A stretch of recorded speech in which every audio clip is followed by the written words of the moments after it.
নমস্কাৰ আপোনালোক সকলোকে প্ৰফুল্ল অসম ইউটিউব চেনেললৈ স্বাগতম জনাইছোঁ।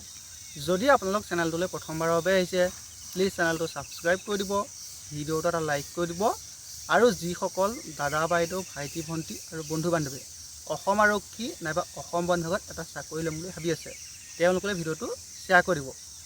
আজি এইটো ভিডিঅ'ত আপোনাক জনাম যে অসম আৰক্ষী আৰু অসম বন বিভাগত পোষ্ট ইনক্ৰিজ হ'ব নেকি আৰু ইণ্টাৰভিউ কেতিয়া হ'ব আৰু ইণ্টাৰভিউটো কম্বাইনকৈ হ'ব নে বেলেগ হ'ব।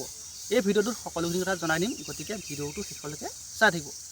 এতিয়া আপোনালোকৰ অসম আৰক্ষী আৰু অসম বন বিভাগৰ ফালৰ পৰা আপোনালোকৰ নতুনকৈ যিখিনি পদ মুকলি হৈছে, বিশেষকৈ কনিষ্টেবল লেভেলৰ যিখিনি পদ আৰু আপোনালোকৰ অসম বন বিভাগৰ যিটো ফৰেষ্টাৰ গ্ৰেড 1 পদ আছে, সেই আটাইখিনি পদৰ অসম আৰক্ষী AB, UB, APRO, ড্ৰাইভাৰ আৰু আপোনালোকৰ অসম বন বিভাগৰ যি forester grade 1, forest guard, AFPF, game watcher, driver constable পদ আছে।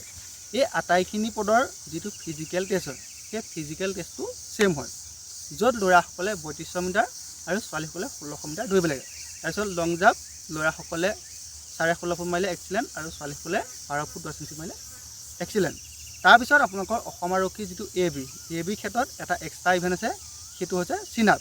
হ'লেও আপোনালোকৰ যিটো চিন-আপ, সেই চিন-আপটোত থাকিলেও অসম আৰক্ষী AB, UB, ড্ৰাইভাৰ, APRO যিটো ইণ্টাৰভিউ হয় আপোনালোকৰ একেলগে হয়। গতিকে এইবাৰ আপোনালোকৰ অসম আৰক্ষী আৰু অসম বন বিভাগ যিমানখিনি পদ আছে সেই আটাইখিনি পদৰ বাবে যিটো ফিজিকেল টেষ্ট, সেই ফিজিকেল টেষ্টটো কম্বাইনকৈ হ'ব। যিহেতু আপোনালোকৰ অসম আৰক্ষীটো পদৰ সংখ্যাটো কম আছে আৰু অসম বন বিভাগতো পদৰ সংখ্যাটো কমকৈ আছে আৰু আপোনালোকৰ পদখিনি একেলগে মুকলি হৈছে। আৰু আপোনালোকৰ অসম আৰক্ষী হওক নাইবা অসম বন বিভাগৰ যিটো ইণ্টাৰভিউ হওক বা আপোনালোকৰ ৰিটেন টেষ্ট হওক বা আপোনালোকৰ যিখিনি আপোনালোকৰ চিলেকশ্যন প্ৰচেছ, সেই আটাইখিনি আপোনালোকৰ আপোনালোকৰ SLPIB কণ্ডাক্ট কৰে। গতিকে SLPIB যিহেতু কণ্ডাক্ট কৰিব, সেইবাবে অসম আৰক্ষী আৰু অসম বন বিভাগৰ যিটো ইণ্টাৰভিউ, সেই ইণ্টাৰভিউটো একেলগে হ'ব। তাৰপিছত আপোনালোকৰ আহি গ'ল, বহুতে মোক সুধি থাকে যে অসম আৰক্ষী আৰু অসম বন বিভাগত পোষ্টটো ইনক্ৰিজ হ'ব নেকি। এতিয়া আপোনালোকৰ অসম আৰক্ষীৰ ফালৰ পৰা নতুনকৈ যিখিনি পদ মুকলি হৈছে আৰু আপোনালোকৰ অসম বন বিভাগৰ ফালৰ পৰা যিমানখিনি পদ মুকলি হৈছে, তাৰ যিটো পদৰ সংখ্যা, সেই পদৰ সংখ্যাটো একেই থাকিব, কোনো ধৰণৰ পোষ্ট ইনক্ৰিজ নহয়। কিন্তু আপোনালোকৰ অসম আৰক্ষী আৰু অসম বন বিভাগ দুয়োটাতে আকৌ নতুন পদ মুকলি হ'ব। এইখিনি পদৰ যেতিয়া আপোনালোকৰ এপইণ্টমেণ্ট হৈ যাব, তাৰপিছত আপোনালোকৰ নতুনকৈ আৰু পদ মুকলি হ'ব।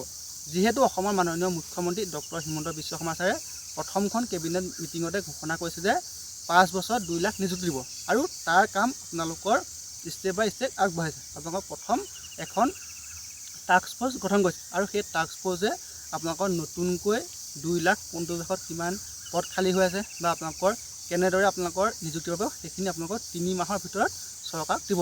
গতিকে আপোনালোকৰ এই যিমানখিনি পদ মুকলি হ'ব, আপোনালোকৰ সেই আটাইখিনি পদ আপোনালোকৰ অসম আৰক্ষী নাইবা অসম বন বিভাগত আকৌ পাছতে মুকলি হ'ব। কিন্তু আপোনালোকৰ এতিয়া যিখিনি পদ মুকলি হয়, সেইখিনি পদৰ সংখ্যাটো একে থাকিব।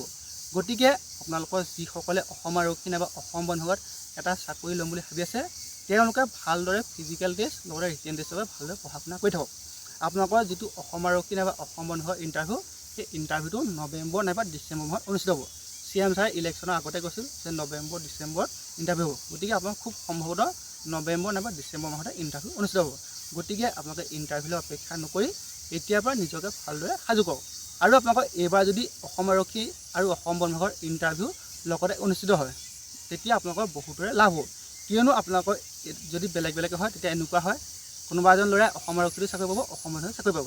গতিকে যদিহে কম্বাইনকৈ পাতে, তেতিয়া তেওঁ এটাই চাকৰি পাব। সেইবাবে একেলগে যদি পাতে, তেন্তে আপোনালোকৰ ধৰি লওক অসম আৰক্ষী UBত এটা পোষ্টৰ এগেইনষ্টত 5জনকৈ দিছে আৰু ফৰেষ্ট গাৰ্ডত এটা পোষ্টৰ এগেইনষ্টত 5জনকৈ দিছে। যদিহে আপোনালোকৰ বেলেগকৈ ইণ্টাৰভিউ পাতে, তেতিয়া সেই একেকেইজনে আপোনালোকৰ পাই থাকিব। কিন্তু যদি কম্বাইনকৈ পাতে, তেতিয়া আপোনালোকৰ ৰিটেন দিবলৈ পোৱা ল'ৰা ছোৱালীৰ সংখ্যা বাঢ়ি যাব বা আপোনালোকৰ কোনোবা এজনে এটা চাকৰি আকৌ এটা চাকৰি চাকৰি নোৱাৰে। গতিকে আপোনাৰ যদি কম্বাইনকৈ পাতে, তেন্তে একেলগে বেছি ল'ৰা ছোৱালীয়ে চাকৰি পাব।